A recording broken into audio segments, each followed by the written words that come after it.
मुस्लिम शरीफ में हदीस है, नबी अलैहिस्सलाम जब मिंबर पे चढ़ते आपकी आवाज बुलंद हो जाती, आंखें सुर्ख हो जाती, गुस्से में इजाफा हो जाता। गुस्से के अल्फाज है, जैसा कोई जर्नैल अपनी फौज को तैयार कर रहा हो। नबी अलैहिस्सलाम का जो मिंबर का स्टाइल था ना जुम्मे और ईद का, वो तारिक जमील या गामदी स्टाइल नहीं था, वो डॉक्टर इसरार वाला स्टाइल था।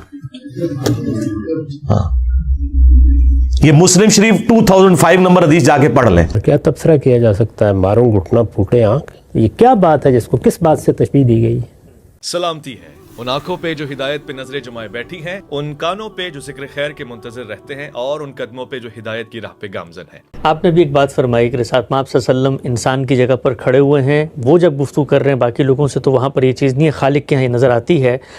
बाज़ मौजूदा ज़माने के लोग जो बड़ी एग्रेसिव डिबेट करते हैं, बड़ी सख्त तुंद तेज़ नोकीले जुमले होते हैं और बड़ी जिसको आप कहते हैं काटदार किस्म की बातें होती हैं, वो भी इस्तिदलाल कहते हैं कि आसार और रिवायत में तो ख़ुद रसूलुल्लाह का उसवा भी आया है कि आप ऐसे गुफ्तगू करते थे जैसे किसी लश्कर का सरबरा अपनी जो है वो फ़ौज और अपने एक सिपा सालार जैसे एक तुंद तो गुफ्तगू कर रहा होता है। तो ख़ुद रसूल माप्स की भी निस्बत से बाज़ लोग इस्तिदलाल पैदा करते हैं और कहते हैं कि ये जो एग्रेसिव डिबेट है, ये जो सख्त किस्म की गुफ्तगू है, आगे बढ़ के जारहाना अंदाज़ है, इसकी भी दलील हमें पैगम्बर से मिलती है। पर क्या तबसरा किया जा सकता है, मारूं घुटना फूटे आंख? यानी जो हदीस में बात बयान हुई है वो तो ये है कि रिसालत महब सल्लल्लाहु अलैहि वसल्लम जब लोगों को ख़बरदार कर रहे होते थे तो ऐसा ही होता था जैसे कि किसी लश्कर को उसके दुश्मन से ख़बरदार किया जाता है। इसमें इस लब व लहजे की क्या दलील है? यानी उसमें तो ये बताया गया कि दर्दमंदी, जोश, जज्बा, रिसालत महब सल्लल्लाहु अलैहि वसल्लम बताते थे कि वो क़यामत है जो आने वाली है, मैं उसके बारे में तुम्हें ख़बरदार कर रहा हूँ। इसका इससे ताल्लुक़ क्या है? वहाँ डिबेट ज़ेर बहस कब है? वहाँ मुबासा हो कब रहा है? वो तो इंजार का उसलूब है जिसको बयान किया गया है। ये क्या बात है जिसको किस बात से तशबीह दी गई है? बिल्कुल बेमानी और लगब बातें। पैगम्बर से भी कहा जाता है कि एक ग़ज़वे में जिस वक़्त काफ़ी बड़ी तादाद में कुछ सहाबा शहीद हुए तो आप सल्लल्लाहु अलैहि वसल्लम ने काफ़ी दिनों तक सुबह जो है वो नमाज में बाकायदा बद्दुआएँ की उनके लिए, जिन लोगों ने वो किया था। उसको फिर कहाँ मामूल करेंगे? बद्दुआ करना कोई बुरी बात है? बद्दुआ का मौका होता है, करनी चाहिए उस वक्त। अगर कोई आदमी जुल्म का इर्तिकाब करता है, किसी बेगुनाह को मार देता है, तो क्या अल्लाह के सामने दुआ नहीं की जाएगी उसके बारे में? इसका इससे क्या ताल्लुक़ है? यानी इन बातों का आपस में क्या रब्त है जो बातें कही जा रही हैं? मेरे ऊपर अगर कोई आदमी जुल्म करता है तो मेरे सामने ये रास्ता है, मैं या तो उसका बदला लूँगा, अगर मैं कमज़ोर हूँ तो अपने रबी से दरख्वास्त करूँगा। तो अपने रब से क्या दरख्वास्त करूँगा?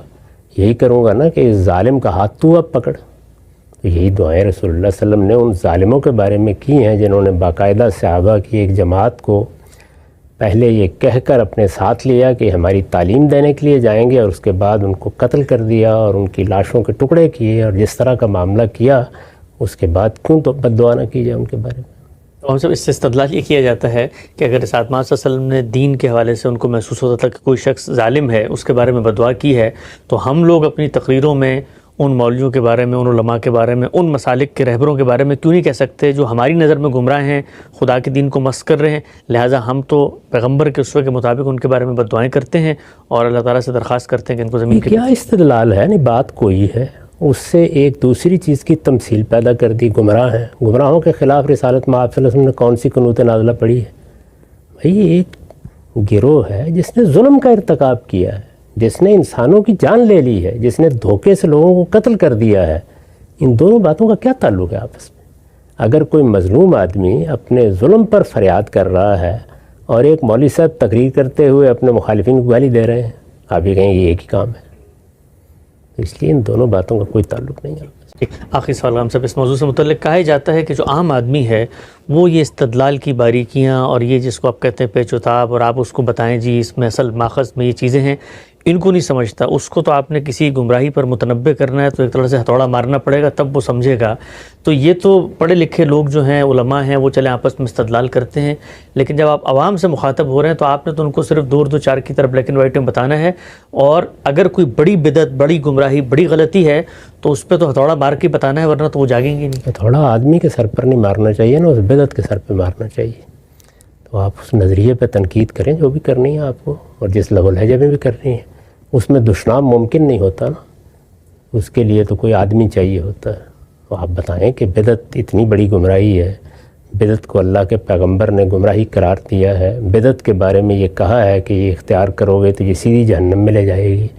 شرک کے بارے میں یہ فرمایا ہے, اسی طرح کفر کے بارے میں یہ فرمایا ہے. ضرور بیان کریں, اس سے کون روکتا ہے, لیکن بات پر بات کریں نا, افراد کا اس سے کیا تعلق ہے. یہاں سے استدلال سے جب بات کی جاتی ہے اتنا مزہ نہیں آتا جتنا یہ ایگریسو ڈیبیٹ تھوڑا مار کے. دونوں میں سے ایک کام کر لیں, یا اللہ کے حضور میں جواب دہی کے لیے کھڑے ہو جائیں یا لطف لے لیں.